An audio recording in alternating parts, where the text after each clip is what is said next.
So, folks, the Saturday roundup of domestic news. One important news: Amit Shah has taken the reins of the UP elections in his hands. I think that both Modi and Shah realize between this tu-tu-meh-meh between Lucknow court and Delhi court, UP is slipping away. Not that they'll get it back, because I think now this reputation of Shah is essentially not threats and money. Threats and money. There really is no scheme and no plan behind it. I got the after he got hammered in West Bengal, there's no reason to expect that he can turn it around in UP. But anyway, they think he's a great guy, so maybe they think he's great. His Hindi hardly is recognizable in a place like UP, but hey, to each his own. They think he's a Chanakya, maybe he's a Chanakya. But overblown reputations, all driven by threat and money and nothing more. And nothing more. Everybody should understand that. And it's all about now Jativad. Unfortunately, the Jativad seems to have been subsumed by this whole issue of the farmer agitation, which has not gone away, which will not go away, and that's ensured that everybody's come together as a farmer, not a Hindu, not a Muslim, not a Dalit, not a Jat, and that's the problem they have. So they understand that the only way to get this thing going is the religion ka tadka. But what's hitting them? Jor ka jhatka dhime se is the Pegasus. Okay, but anyway, we have courts that are now fairly active. High Court restrains ED from taking further action in Amnesty India funds case. That was all a scam. Anyway, it was just high-handedness from the center. Now this is a peach. Ex-CAG Rai tenders apology to Nirupam. Vinod Rai apologized to Nirupam for false allegation over 2G issue. Ex-CAG apologizes to Congress MP over remark related to Manmohan. Rai's 2G coal case reports fakes. Everything, and I've been saying this, the guy who destroyed India and India's economy was Vinod Rai. He's culpable for destroying the livelihood of so many people, for destroying investment, whether it was 2G, whether it was coal. The zeros he added was something he dreamt up. 2 lakh crore, 3 lakh crore. A dimwit of the first order, and done at the behest, that time I understand, of L.K. Advani. I may be wrong, but hey. But here's what I'm saying. This is what's coming down the pike for these guys. SC calls government denial vague, orders probe into alleged Pegasus snooping. National security can't be bugbear judiciary shies away from, says CGI. Snooping can have chilling effect on press freedom, says Supreme Court.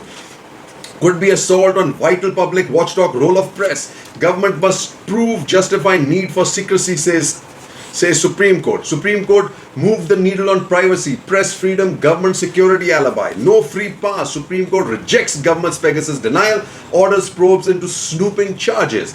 Can't give free pass to says Supreme Court. Panel to probe Pegasus. Now what's important in this panel, and I don't know if there's Sambit Patra who pops up like a frog every now and then to suggest that, hey, we also want it, but they wanted their own yes men. What we have is a bunch of specialists. Opposition welcomes Supreme Court decisions. Rahul says PM must answer spyware queries. He absolutely must. Government had urged Supreme Court to set up a pro-panel BJP. This is what Sambit Patra says. Hey, you lost the plot, Sambit boy. You just lost the plot. Author of key verdicts to supervised committee, a heavy hitter. They're going to have problems. And this is the other place they're going to have problems, is Facebook. 60% of Facebook's market is India, but it only spends a niggardly 10% of security in India. Everything else is in the United States. There's going to be hell to pay. FB struggled with misinfo, hate speech in India, says report. Congress seeks JPC probe against FB after hate speech revelations, and so they should, folks. And so they should. जी कि मैं तमाम equation, जाति equation और ये क्षेत्र बुंदेलखंड और इन सब पे न जाकर मैं देख रहा हूँ कि बीजेपी नैरेटिव को कंट्रोल नहीं कर पा रही है। जब तक वो बीजेपी नैरेटिव को कंट्रोल नहीं करेगी, और नैरेटिव क्या, बीजेपी का नैरेटिव एक ही है, कब्रिस्तान, शमशान, अली मोहम्मद, अली बजरंगबली, यही है हिंदू मुसलमान। मुझे ऐसा लग रहा है कि कोरोना, बेरोजगारी, गैस, पेट्रोल, डीजल, महंगाई, ये सारे मुद्दे, किसान आंदोलन, गन्ना, एमएसपी, ये मुद्दे रहेंगे और ये मुद्दे तंग करते हैं बीजेपी को। बीजेपी कंफर्टेबल नहीं है वहाँ पे। ये अब जो आंकड़े हैं पूरे, किस पार्टी को कितनी सीटें आ रही हैं, ये आंकड़े उत्तर प्रदेश के आंकड़े अब आप लोगों के सामने है। बीजेपी जो 312 सीटों के साथ 2017 में सरकार में आई थी वो गिर करके 149 से 157 सीटों पर सिमटती हुई दिखाई दे रही है। 149 से 157 सीटें 149 टू 157, जबकि समाजवादी पार्टी 189 से 197 सीटों तक, यानी कि जो सरकार बनाने के लिए जादुई आंकड़े 202 है उससे मात्र, अगर 197 को देखें तो मात्र 5 सीटें पीछे। तो समाजवादी पार्टी सरकार बनाने के काफी करीब। बसपा को देखिए जो पिछली दफा 19 सीटों पर थी, इस बार भी अपने काडर के दम पर, जो उसके बहुजन समाज पार्टी के पास में जो काडर बेस है वोटर का 15% 16%, उस बेस पर 16 से 24 सीटें। लेकिन यहाँ आईएनसी यानी कांग्रेस पार्टी 25 से 33 सीटें। और अभी प्रशांत टंडन जी कह रहे थे कि अगर 30 सीटें तक भी अगर कांग्रेस ले आती है तो नेशनल पार्टी है और राष्ट्रीय स्तर पर, नेशनल लेवल पर कांग्रेस की स्थिति जो है बहुत मजबूत होगी। और ये साफ दिखाई दे रहा है। अदर्स के खाते में 4 से 12 सीटें, लेकिन जो आंकड़े आप लोगों को हमने दिखाया था, आम आदमी पार्टी इन अदर्स में नहीं है। एक भी सीट आम आदमी पार्टी को आती हुई दिखाई नहीं दे रही है। सीधा एक बार आना चाहूंगा अमलेंदु उपाध्याय जी, जल्दी से शॉर्ट में आपका इन पूरे आंकड़ों पे तीनों हमारे साथियों के एक एक कमेंट चाहूंगा। और सबसे पहले अमलेंदु उपाध्याय जी आपसे। देखिए राजीव जी, मुझे लगता है कि आज की परिस्थिति में ठीक है, हम लोगों का जो है आंकड़े जो भी आ रहे हैं, और इसी के आसपास मुझे लगता है कि अगर आज चुनाव हो जाए तो रहेगा। कल को परिस्थितियां बदल सकती हैं, कुछ भी हो सकता है। कल का तो कल है, और चूंकि हम लोग का अभी का है सर्वे, तो जाहिर सी बात है कि अभी की ही जो परिस्थितियां उस पर हम लोग दे रहे हैं। और समाजवादी पार्टी जिस तरीके से हम लोग दिखा रहे हैं, मुझे लगता है कि ये ठीक है। और बीजेपी को मुझे लगता है कि और थोड़ा सा नुकसान हो सकता है। हालांकि बीजेपी जो अवध क्षेत्र में ठीक कर रही है, अच्छा कर रही है, और मुझे लगता है कि अवध में अगर कांग्रेस थोड़ा सा ध्यान देती है, अवध में कांग्रेस को अच्छा फायदा हो सकता है।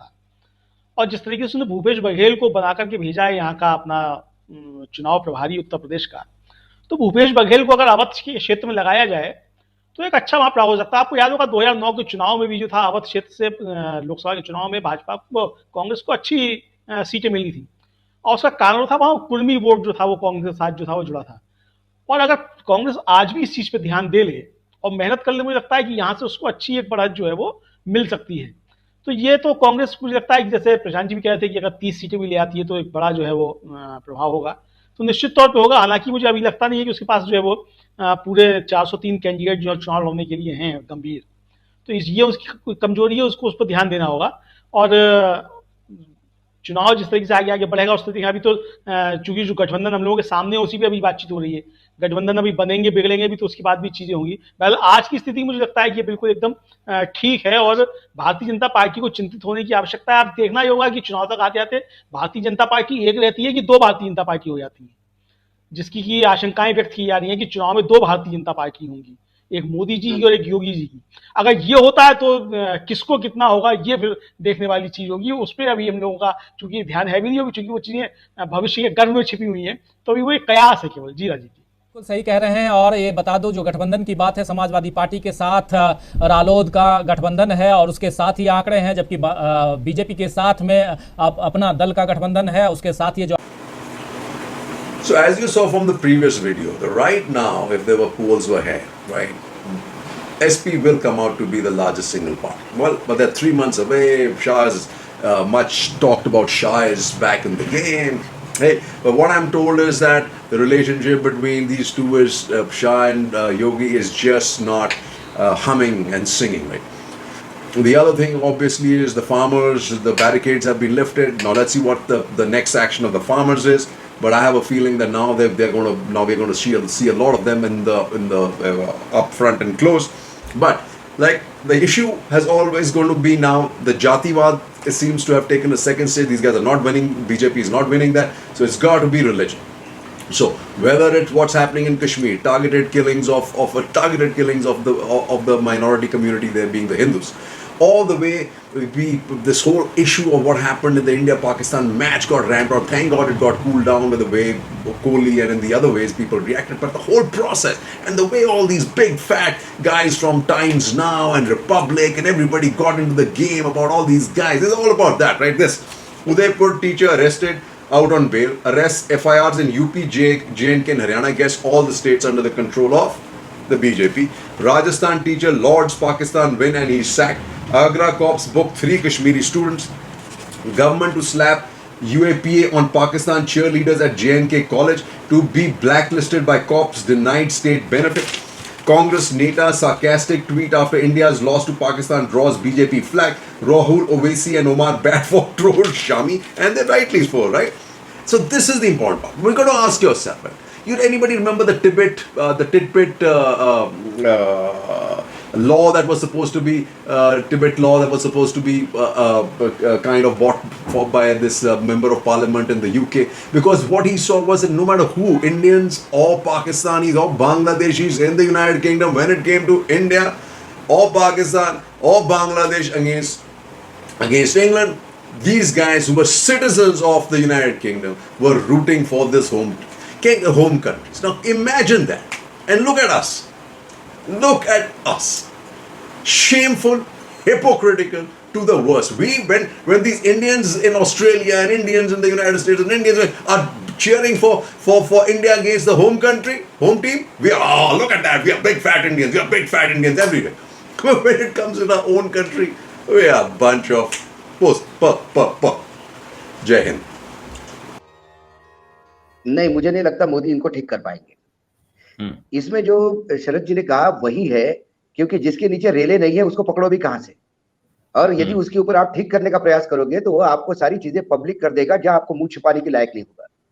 नरेंद्र मोदी सरकार का ये दावा मैं खाऊंगा ना खाने दूंगा, ये पूरी तरह से नंगा हो चुका है। सतपाल मलिक के चार्जेस के बाद तो ये प्रूव हो गया है, ना खाऊंगा ना खाने दूंगा, सिर्फ कुछ लोगों को खिलाऊंगा, और यदि किसी ने मुझे बताया तो उसे वहां से भगाऊंगा। ये पूरा नारा है अब, क्योंकि सतपाल मलिक ने रिलायंस का नाम लिया, वो इंश्योरेंस की फाइल कैसी रोकी वो बताया, उसके बाद संघ की एक कार्य बताया कि संघ के इसमें 150 करोड़ की ऊपर दी है। बड़ी हास्यास्पद चीज है कि 2-3 दिन में डेवलपमेंट होगी। यदि हम जम्मू कश्मीर की ही बात करें, उसके बाद प्रधानमंत्री को उन्होंने ये बात बताई, और प्रधानमंत्री ने उनको कहा कि बिल्कुल भ्रष्टाचार के खिलाफ लड़ना है हमें, बिल्कुल सही है। बड़े खुशी खुशी श्रीनगर आ गए, बैग पैक करके उनको गोवा भेज दिया गया। यदि इतना ऑनेस्ट आदमी है, वो भ्रष्टाचार वहां रोक रहा था, तो उन्हें गोवा क्यों भेज दिया? क्योंकि आपको ये समझ में आ गया, ये खाने भी नहीं देगा, खाएगा भी नहीं, लेकिन मुझे खिलाने भी नहीं देगा, तो इसको यहां से गोवा भेज दो। लेकिन इसका भी कुछ अशोक खेमका जैसा है, कहीं भी भेजो तकलीफ देगा। गोवा में गए, गोवा में इन्होंने भ्रष्टाचार का मामला उठाया, गोवा बहुत भ्रष्टाचार सरकार कर रही है। वहां पे उन्होंने कहा कि ये door to door ration delivery fraud है, किसी कंपनी को फायदा पहुंचा रहे हो। उन्होंने जैसा यहाँ सेंट्रल विस्टा बन रहा है, वैसा गोवा गवर्नर का नया सदन बनने वाला था, उन्होंने बोला कि क्या जरूरत है, हेरिटेज बिल्डिंग है ये, किसकी क्या जरूरत है, गोवा के पास पैसा नहीं है, क्यों खर्चा करें। उन्हें वो प्रपोजल टक्कर दिया। इनको लगा कि फिर वही ना खाने दूंगा ना खाएगा, ये खिलाने भी नहीं देगा। फिर वहां से भगाया मेघालय में। अब मेघालय ऐसा छोटा राज्य है, वहां क्या भ्रष्टाचार होगा बेचारा, और क्या करेगा। लेकिन इसमें सबसे इंटरेस्टिंग बात आलोक जी ये है कि ये जम्मू कश्मीर में संघ के बड़े नेता का नाम नहीं लिया उन्होंने, संघ के बड़े नेता बोला उन्होंने। उसके बाद गुजरात में अपनी किताब के प्रमोशन में राम माधव घूम रहे हैं, उन्होंने वहां इंटरव्यू दिया कि मैं मानहानि का दावा करूंगा गवर्नर के खिलाफ, सतपाल मलिक के खिलाफ। भाई उन्होंने तो उनका नाम नहीं दिया, चोर के मन में कहीं ना कहीं तिनका है। उसके बाद उन्होंने कहा कि सतपाल मलिक के समय जितने डील हुए और जितने डील रिजेक्ट हुए, इसकी इंक्वायरी होनी चाहिए। यह बात मैं जम्मू कश्मीर की बोल रहा हूं, बहुत संगीन बात है। वो राज्य जो पाकिस्तान से लगा हुआ है, वो राज्य नोटबंदी के बाद भी आतंकवाद नहीं थमा, वो राज्य 35A 370 के बाद भी आतंकवाद नहीं थमा, वो राज्य 56 इंच के सीने के बाद भी नहीं थमा, वो राज्य जहां एयर स्ट्राइक करने के बाद भी नहीं थमा, वो राज्य जहां आपने सरकार बर्खास्त करके सब बर्खास्त करके वहां पे आपने यूनियन टेरिटरी बनाई, आपने LG बिठाया, उसके बाद भी नहीं थमा।